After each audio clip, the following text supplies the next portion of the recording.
제3과목 우리 건축구조 41번부터 60번까지 문제풀이를 한번 해보도록 하겠습니다. 먼저 41번 문제입니다.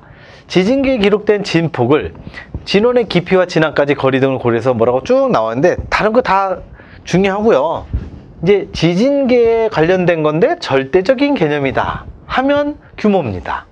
그리고 이게 만약에 상대적인 거다? 진도로 가면 되는 거죠. 뭐 지진동이나 진원시 이런 건 중요하지 않습니다. 규모 아니면 진도예요. 그래서 절대적인 개념이면 규모, 상대적인 개념이면 진도, 이렇게 보시면 된다는 거. 자, 42번 갑니다. 그림과 같은 T형보 G의 유효폭 B의 값. 자, 우리 전에는 유효폭이 보통 반 T형보가 많이 나왔었는데 여기는 지금 그냥 T형보죠. T형보 같은 경우가 훨씬 더 중요하긴 합니다. 근데 반 T형보도 반드시 나오니까 같이 알아두시고, 유효폭 같은 경우에는 무조건 3개의 제일 작은 값, 유효자 들어가면 무조건 작은 값입니다. 그래서 해설을 보시면 이건 제가 보여드릴까요? 양쪽 슬래브, 그러니까 그냥 일반 T형보죠. 반 T형보는 따로고요. 16TF 플러스 BW, 그리고 요게 양쪽 인접 슬래브 간의 중심거리죠. 그리고 스팬의 4분의 스팬, ln, 이렇게 되는 거죠. 그래서 지금 스팬은 그림에서 그 4m를 스팬으로 해야 돼요? 6m를 해야 돼요? 요거는 제가 중요하게 그림으로 설명드렸다시피 항상 이 보의 스팬이라고 하는 것은 요겁니다. 요거. 보를 쥐유 아니다 그러면 보를 이렇게 딱 그리고 시작하세요. 스팬은 이 보의 길이입니다. 길이. 그러니까 6m죠. 그러니까 6m인데 센치로 나와 있으니까 600cm 나누기 4 이렇게 가는 거죠. 그래서 어쨌든 그 세 가지를 여기서 얘기한 16TF 플러스 BW 이 세 가지를 다 계산해서 222, 400, 150 중 무조건 작은 값. 유효자 들어가면 무조건 작은 값입니다. 그래서 150이 정답이 되는 거죠. 43번 갑니다.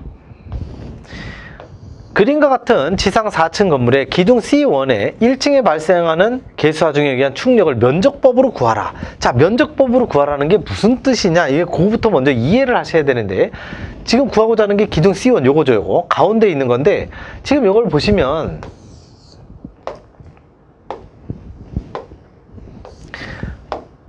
기둥 C1은 우리가 요 왼쪽 거는 지금 평면이고요. 얘는 평면이고 얘는 인면입니다. 평면이라는 건 수평으로 잘라서 위에서 보고 그린 그림이고, 인면은 옆에서 본 그림이죠. 즉 이 C1이 가운데 있는데 가운데 있는 요걸 얘기합니다. 요거 C1이 가운데 있는 C1인데 1층, 2층, 3층, 4층이 다 있는데 1층에 있는 걸 다 구하라. 그러니까 1층에 발생하는 개수하중 충력을 몽땅 구하라. 즉 위쪽에 있는 요거 2층, 3층, 4층에 있는 하중이 다 내려오는 거를 전부 다 더해서 면적법으로 구하라. 이걸로 구하라는 거죠. 평면과 인면을 보고. 이 문제 굉장히 좋은 건데요. 먼저 하나하나 구해보도록 하겠습니다. 요거를 쓸 필요가 있을 것 같아요. 자, 하나하나 구해보도록 하겠습니다. 먼저 기둥의 충력. 기둥의 충력은요, 간단합니다. 또 이 전체에 우리가 등분포 하중이 주어져 있죠. 등분포 하중이 고정하중이 5kN/m제곱, 활하중이 3kN. 그래서 WD와 WL이 주어져 있는데 1.2D 플러스 1.6L. 우리가 보통 PU를 계산할 때는 PU는 1.2D 플러스 1.6L 이렇게 계산하지만 이 P 대신에 W가 들어가게 되면 이렇게 됩니다. W는 1.2 WD 플러스 1.6 WL. 이 D가 고정, L이 활하중이 되는 거죠. 주어진 대로 그대로 씁니다. 그래서 이게 전체가 10.8kN/제곱미터가 여기 전체 작용하고 있는 거예요. 전체 작용하고 있는데 C1의 기둥의 충력을 계산할 때 그 파트가 어떻게 되느냐? C1이 있고 여기도 기둥이 있고 기둥이 있고 기둥 사이의 간격, 여기 사이, 여기 사이. 지금 기둥이 이렇게 사이만 있는 게 아니라 이렇게 위아래도 있죠. 그러니까 여기도 사이, 여기도 사이. 이거에 그대로 이렇게 빨간색의 면적, 이 지금 빗금친 부분의 면적이 바로 기둥의 충력 부하 면적이 됩니다. 부하, 하중을 부담하고 있는 면적인 거죠. 요게 왜냐하면 기둥과 기둥이 여기하고 여기하고 사이니까 여기 나머지 반은 이쪽 기둥이 가져가고 나머지 반은 이쪽이 가져가고 이것도 이쪽이 가져가고 이쪽이 가져가고 이렇게 되는 거죠. 그래서 요 C1이 담당하는 건 이 사이사이만 잘 기억하시면 돼요. 그럼 어떻게 돼요? 여기가 5m, 5m, 여기 6m, 6m. 각각의 전체 5 곱하기 6이죠. 여기 이게 기본적으로 여기도 길이가 5가 나오고 여기도 길이가 6이 나오게 되는 거죠. 왜냐하면 5m, 1m, 10m의 반이니까 5, 12m의 반이니까 6 이렇게 되는 거죠. 그래서 여기에 부합 면적이 5 곱하기 6이 빨간색의 면적이 되고 거기다가 이게 GLT이니까 여기 하나, 둘, 셋, 네 개 층을 다 받아야 되니까 4층 이렇게 되는 거죠. 원래 정확하게 얘기하자면 4개 층이죠. 4개 층에다가 10.8을 위해서 계산된 거. 이거 다 계산하면 됩니다. 이게 바로 부하가 이 기둥이 부담하고 있는 면적. 그래서 부하 면적을 이용하는 건데 이게 바로 면적법 되겠습니다. 참고하시기 바라고. 44번 갑니다. 건축구조용 아변강이라고도 하면, 자, 건축구조용 아변강, 이게 핵심 단어죠. 이거 하나로 그냥 바로 답이 나옵니다. SN 강제가 바로 나와줘야 됩니다. SN 강제는 요거고요. 그래서 제가 다 해놨군요. SM이 머린 들어가면 무조건 용접구조용 이렇게 되는 거고요. TMCP SS는 역시 보시는 바와 같습니다.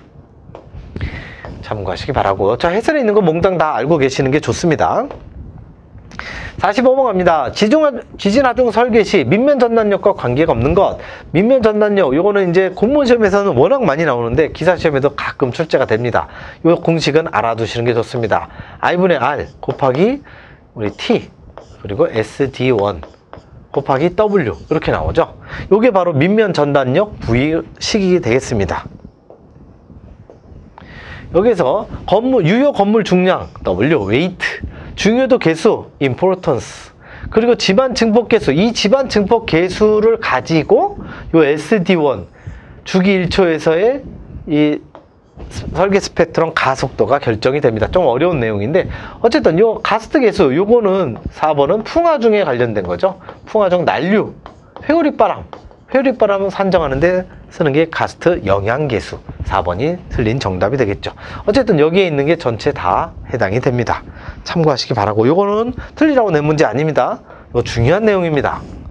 46번 그루브 용접부에서 A와 D의 부분의 명칭으로 옳은 것. 자, A와 D, 요게 기본적으로 우리 A 요구는 루트 간격. 이게 뭐 척 봐도 루트가 우리 뿌리잖아요. 뿌리 밑에 부분 뿌리 간격 정확하게 맞는 거죠. 그래서 루트 간격, 그리고 D가 개선각.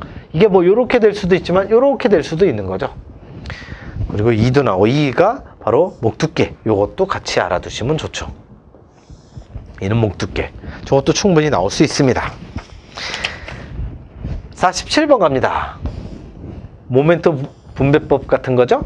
그림 같은 구조에서 C단에 발생하는 모멘트를 계산해 주세요. 여기 C단. 자, 여기서 BC단에 발생하는 모멘트를 결정적으로 계산을 해야 되는데 중요한 게 지금 보면 A단과 B단이 힌지로 돼 있어요. 삼각형으로 돼 있죠.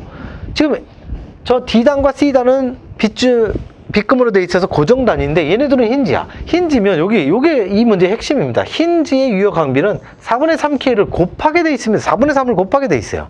절대 전체 2일 100%가 아닙니다. 힌지는 4분의 3입니다.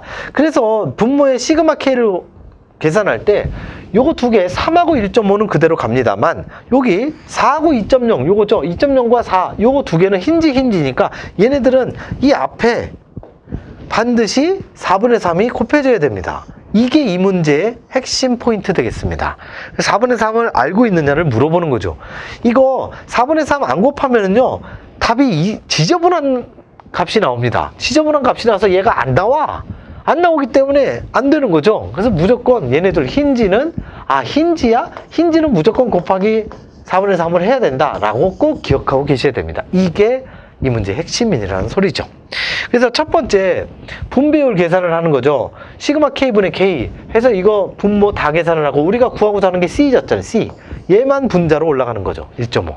그리고 주어진 게 지금 60이니까 60 곱하면 10. 10에 무조건 이 C를 구하는 건데 고정단은 어떤 값이 나왔든지 간에 무조건 2분의 1 반으로 줍니다. 10의 반 5가 정답이 되는 거죠. 순서대로 그렇게 가시면 되는데 어쨌든 이 문제에선 이게 핵심 포인트다. 힌지는 4분의 3을 곱해줘야 된다.